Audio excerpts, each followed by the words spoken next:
Story time. Back when I was 5 years old, my grandfather took me to the range for the first time to actually handle a firearm. For the year prior, I was there as a spotter, and he was teaching me firearm safety, and he was teaching me how to properly carry myself at the range. But that weekend, I didn't know anything of it. He had a rifle that he had work done on, so that way he could go hunting that following season. It's been a little over 20 years now since this happened. Just a little, actually. But that weekend he surprised me and he brought another case, and I thought we were only going to test the one firearm. Takes out the case and he pulls out a rifle just like this. A Ruger 1022. It came out in 1964. Its main competition was single stack 6-round mag semi-automatic rifles, and they came out with a rotary 10-round mag. Extremely reliable, great option, great budget. But he asked if I wanted to try it. And when I tell you, the bug bit after that first mag, I ain't lying. This is where it all started.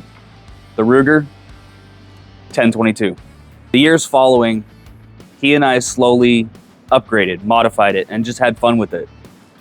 He wasn't gonna do that, but then he started seeing the aftermarket applications of it, and he thoroughly enjoyed just tinkering, and that's what led to my passion. Because it just so happens I have that original 1022 that he and I not only shot for the first time that I ever touched a firearm, but we modified this together. Him and I built this in his little gun shop that he had, little gun space that he had. And I absolutely love this rifle. It brings back all the memories whenever I go out and I fire it, because I remember feeling the difference from like that first one. That first one is an original 1984 that I picked up. And feeling the difference between the two, it's astonishing to me to know that we did this. My grandfather and I built this. And this thing is a target master. This thing, 100 yards out, my grandfather was hitting dime-sized targets. I mean, that man can shoot like nobody's business. Me, I can cover it in a fist. But I absolutely love this rifle. This one, it is an original 60s model. The receiver is the only thing that's original on it. The trigger was upgraded, the barrel was upgraded, stock was changed, all that. He upgraded some of the bolt carrier group, but the receiver is the only thing that he kept the same. But this thing, it runs. It runs. I mean, it might bind up a little bit here because I probably got to do a clean on it because I just took it out recently to see if it would work, but this thing has the lightest trigger.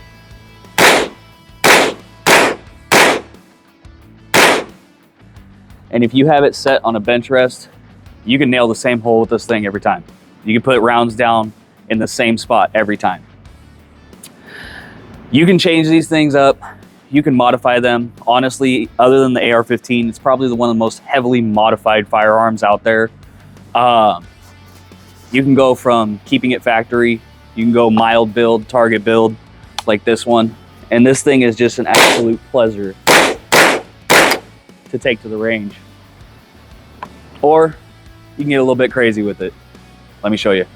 This right here is the sporterized model that I purchased. I threw it in a center balance chassis. It's bull pump chassis. It is heavier, but once you actually shoulder it and hold it, you don't even notice the weight. It is really light and easy to move around when it comes to this. Holding it out like this, you can feel the weight towards the back end. But once you grab it and actually go to shoulder it, it's not bad. I bought this thing a couple years ago. It's a little sporter model. I'll actually throw a picture up if I can find it. And like I said, these are some of the most modified firearms that you can find other than like AR-15s. And I think even then, these are the most heavily customizable. This is a center balance chassis. They do have the Trek 22, which I'm actually kind of looking at because I know it's a lot lighter weight. And I think it would just be better for a range toy anyways, which is what this is. This is in no way any kind of self-defense thing that I made. It was literally just, I wanted it. I wanted something fun, so we threw it in this. But it's got a couple of small issues. The handle right here for the charging, for the left side charger, has a tendency to kind of bind up on the ejection pattern. But overall, it runs pretty decent. I'm gonna do some modifications to it, see if I can adjust it and fix it. But I mean, for what it is, it's an absolute blast at the range. This thing is just go out, burn through a few hundred rounds just because you can. And there's nothing to compare to it. Like I said, this is where I got my start though. This is what led me down trying to become a gunsmith and become a firearms instructor. My grandfather took me out, ran me through the rounds with a normal 10-22. He and I built it up over the years, and it's led me to having this creation of an office studio. It's led me to starting this YouTube, and it's led me to trying to open up an actual firearms academy, essentially, is what I want. But we'll see how that goes. So far, on the right track. Taken longer than I wanted, but on the right track. I thank my grandfather every day for taking me out and letting me run that Ruger 10-22. Happy 10-22, everyone. Stay safe, and I'll catch you guys on the next one. I'm gonna go burn through some rounds now.